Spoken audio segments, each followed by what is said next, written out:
প্রথমে উচ্চ শব্দে পর্ণ ছবি দেখা, অতঃপর সবার সামনেই নগ্ন হয়ে হস্তমৈথুন। এমনই এক ঘটনার মাধ্যমে সারা দেশে আলোড়ন সৃষ্টি করেছে বাংলাদেশের এক যুবক। তার নাম দিদার আল মাহমুদ, বাড়ি নোয়াখালী জেলায়। কুয়ালালামপুর থেকে ঢাকাগামী এক ফ্লাইটে এসব কাণ্ড ঘটানোর সাথে সাথেই তাকে বেঁধে ফেলা হয়। এরপর শাহজালাল আন্তর্জাতিক বিমানবন্দরে অবতরণের পর তাকে গ্রেফতার করেছে কর্তৃপক্ষ। এ নিয়ে দক্ষিণ এশীয় সংবাদ মাধ্যমে রীতিমতো তোলপাড় শুরু হয়েছে। জানা গেছে মালিন্দ এয়ারলাইন্সের ওডি 162 ফ্লাইটে এই কাণ্ড ঘটেছে।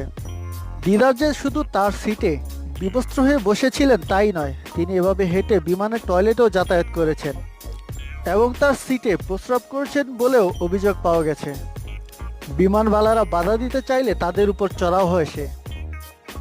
এমনকি এক নারীকে জড়িয়ে ধরে সম্ভ্রমহানিরও চেষ্টা করে সে। শেষ পর্যন্ত যাত্রীরা উঠে তাকে জোর করে বেঁধে ফেলে। তারপর তাকে বেঁধেই শাহজালাল আন্তর্জাতিক বিমানবন্দর পর্যন্ত আনা হয়। তারপর তাকে গ্রেফতার করে কর্তৃপক্ষ। এই ঘটনার মাধ্যমে শুধুমাত্র বাংলাদেশ বা মালয়েশিয়ায় নয়, সারা বিশ্বে বাংলাদেশিদের ভাবমূর্তি আরেকবার নষ্ট করেছে দিদার।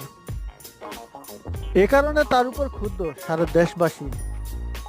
সামাজিক গণমাধ্যম ফেসবুকে তার বিরুদ্ধে সর্বোচ্চ শাস্তি দেওয়ার জন্য আবেদন জানিয়েছে অনেকে।